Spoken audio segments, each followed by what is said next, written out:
Okay, so recently we got to notice that the US actually did something, but before that, see, they shared by the US Embassy Ghana. They shared this on their X page recently, saying the US Embassy is pleased to announce that the maximum validity periods for all categories of non-immigrant visas for Ghanaians have been restored to their previous lengths. The maximum validity allowed for the B1, B2 visitor visa is again 5 years, multiple entry. The maximum validity for the F1 student visa is again 4 years, multiple entry.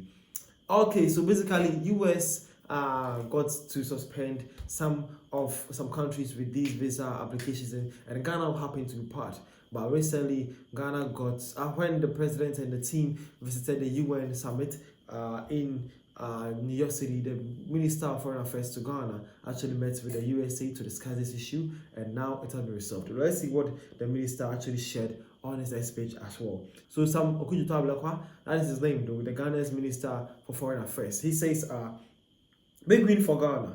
The US visa restrictions imposed on Ghana has been reversed. Ghanaians can now be eligible for the 5-year multiple entry visas and other enhanced consular privileges. This good news was directly communicated to me by US Under Secretary of State for Political Affairs Alison Hoker at a bilateral meeting earlier today in the margin of the UN General Assembly. I'm really pleased that the months of high-level diplomatic negotiations have led to a successful outcome. It will be recalled that the US imposed visa restriction on Ghana and other countries in July this year. The affected countries were slapped with a maximum 3-month single entry visas and other limitations. In a specific case of Ghana, the Trump administration said they were reacting to many years of visa overstays, mainly by students. It's good to see healthier and stronger Ghana-US relations for God and country.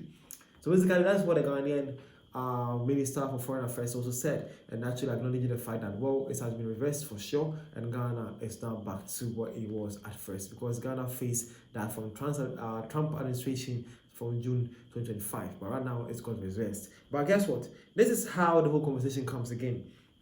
Some Ghanaians or some Africans were saying this. We'll see the conversation though. He says, this was the agreement with the exchange of deportees from other West African countries, right? There is no big win issue for Ghana. It's a puppet victory. If the US put visa ban on us, we do same to them. Speeches don't fight system, but actions. Well, man is actually said that we all know that recently Ghana was actually accepting US deportees, West African descendants do, and Africans people were talking and believing or even claiming, saying that the Ghanaians or the Ghana's government is actually snitching on Africa and betraying Africa, and this is not what the Kwame Nkrumah built or the Ghana Kwame Nkrumah fought for. People were saying all sorts of things that we all were asking what was actually the main issue behind Ghana accepting these deportees. Well, it turns out that this brother believed that for Ghana to reverse their visa restrictions, that is what, or that was the deal Ghana struck with the USA for, and that is mainly why they are now having that. But that was what he believed though. But again, man says that this is good news. Now the obvious question is, at what expense? In time like this and knowing the people we deal with, it's very logical and obvious to ask what they might or they may get in return.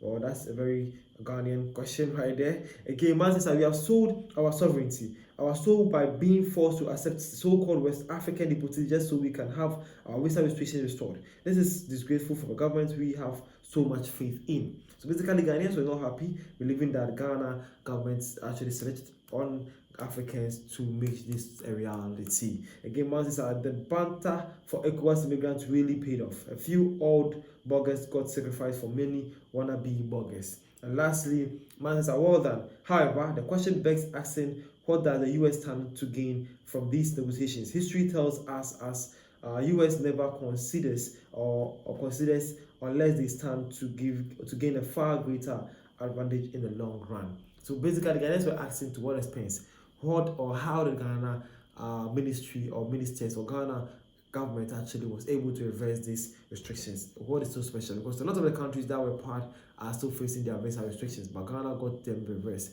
The question is how or why, or with what did Ghana was able to use this for. The name is Zashi. Thank you for your time and see you guys around for more African tips. Thank you.